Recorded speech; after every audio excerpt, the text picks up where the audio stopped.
Good morning, everyone. Happy Friday. It is February 7th. Lisa, Lydia, Scott with you here. We're live every weekday morning with your latest news and weather headlines, but of course you can watch it anytime that works best for you because it stays on your Facebook feed throughout the day, or check it out as a podcast. We also make it into a podcast. You can find that at inform.com/podcast. Just look for the Inform Minute. All right, we're going to talk a little bit more about Go Red for Women Day in a little bit here, because we're all wearing our red today. We're looking great in red for a great cause as well. But we got to talk about the weather because we got another winter. Do you have a pin too? I got a pin. Nice. Look at that. Look at you. Yeah, I dressed up for the occasion. You're on brand even. Yes. So today we're talking about the snow because we have more coming in this evening. Yes. Did you have that on all morning long? I did. You just noticed? I just noticed. Wow. Oof. Wow.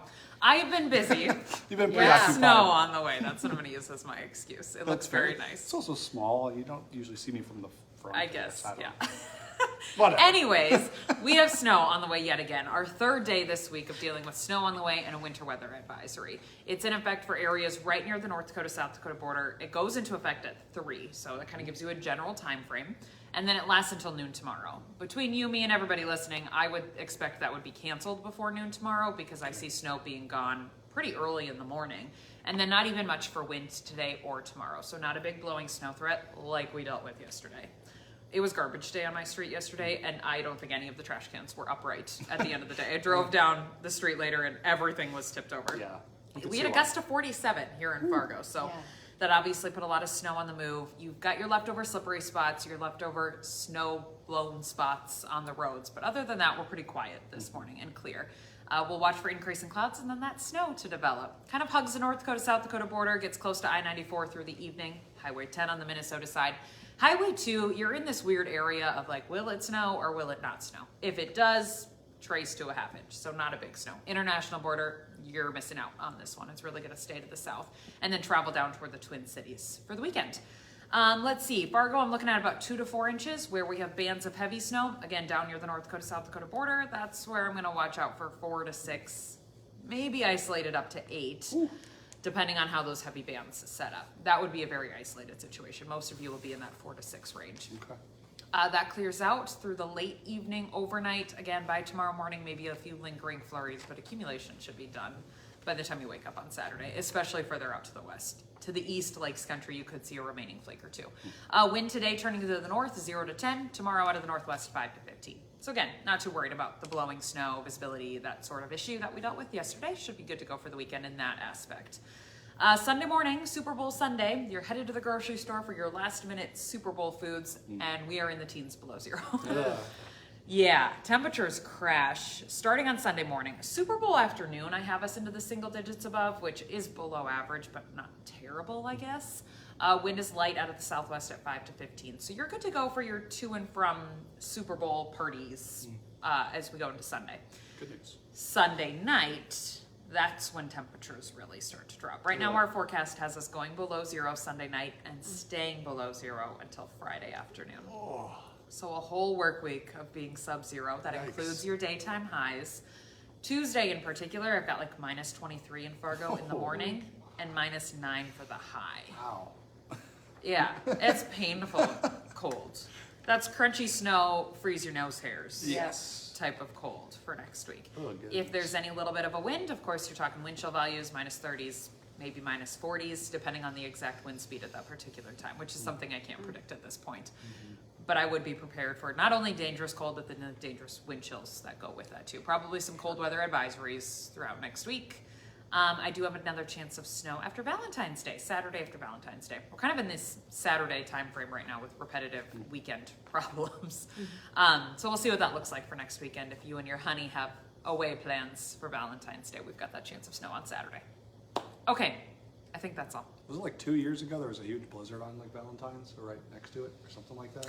Yeah, there was a bad ground blizzard and people got stranded on I-29 like overnight. Yeah. That was a nasty one. Yeah, that was a great. We have bad video of that. Yeah, we do. In the file of just you can't see anything with the snow blowing so much, nasty and that was a pure ground blizzard. That wasn't even new snow. That was just existing snow. a few years, more than a few, probably like 6. I was working weekends at the time, so it's like 7 years ago. Bad snowstorm on Super Bowl Sunday. Oh, yeah. Yeah, so that wasn't fun. I remember lots of people getting stuck, like coming home from the game, because you're at your party and you're distracted, you don't realize, and it snowed, I think 9 inches that night, like a ton, and I remember people getting stuck on their way home from their Super Bowl parties. They didn't realize how much snow they were dealing with. Goodness. I don't have that in the forecast. Well, that's good at least. I've got a chance of snow the day after Valentine's Day. That's what we have right now. And then obviously it's snow for today. Okay, that's all. Still in the thick of winter, that's for sure. Absolutely. Okay, well, we're tracking breaking news for you this morning. We're working to learn right now what caused a crash that involved multiple vehicles in Moorhead. It happened right around 4 this morning on 20th Street near Rompke Park, in between Rompke Park and the fire station. We talked to a Clay County deputy on scene who tells us that SUV actually ran into a parked pickup, and then that parked pickup hit another parked pickup in front of it. Our crew on scene also did see an ambulance crew checking out the person at the scene. That person was then handcuffed by Moorhead police. We're working to learn more about the driver involved in that crash. 2 Grand Forks murder suspects are appearing in court today. They're accused of beating another man to death back in October. 45-year-old Donald Bartlett is charged with murder. He's claiming self-defense. And then his accomplice, 35-year-old Nicholas Ryan Arnold, is charged with conspiracy right now. He's in court today for a bond hearing. Those men are accused of beating 49-year-old Tony Keel to death inside of Keel's apartment. An internal investigation is underway right now into a longtime coach at the West Fargo High School. In a statement, the West Fargo Public School District says athletes on the West Fargo United girls hockey team brought up concerns about Pat Johnson. When activity leaders told him they were opening up this internal investigation, they say he resigned from coaching both the hockey and softball teams. The school district did not contact West Fargo police for this investigation. WDAY has reached out to Johnson, but we have not yet heard back. We have learned that he is still a teacher at the high school. Today, the American Heart Association is encouraging you and everyone else to wear red for women, because February 7th is National Wear Red Day. It's to raise awareness about the #1 killer of women, which is heart disease. So there's a few ways you could get involved today if you'd like to. You can wear red to help spread awareness. That's the easiest thing to do. Just wear some red. Might start a conversation that is really important. You can also sign up for local CPR classes. You can find those on cpr.heart.org. And you can always donate as well to Go Red for Women at goredforwomen.org. Each dollar donated is going to be matched by 5 times, so your dollar goes a long way today. That money goes towards life-saving research and education. Hot Mic with Dom Izzo coming up 9 to 11 on WDAY Extra. The Bison men got a much-needed win in Kansas City, plus UND loses a heartbreaker at the Horn in Omaha. Plus, it's time to pick a winner. Dom's dad will join the show to pick between Kansas City and Philadelphia ahead of the Super Bowl. You can watch Hot Mic from 9 to 11 on WDAY Extra. Do you have a prediction for the Super Bowl? I think the Chiefs are going to win. I might wear my Eagles jersey. I still have a Carson Wentz Eagles jersey. Yeah, there you go. So you don't have anything Kansas City. So. I'm going for the Eagles. I think the Eagles are a really good team, so we'll see what happens. We'll see what happens in the game. It should be fun either way. So. I agree. Don't forget, today you can go to our website, inform.com. You can get 99 cents a month for your first 3 months on a subscription. Just go to our website, inform.com/subscribe, and you can get that deal. Join us for our next newscast coming up this morning at 11 o'clock. And then this afternoon, we have you covered starting at 4, 5, 6, 9, and 10. Have a great weekend, everyone. Keep that Storm Tracker weather app close by so you can check in on the latest conditions. We'll be back on Monday morning to let you know, get you ready for your work week from 5 to 7. So join us then. Have a great weekend, everyone.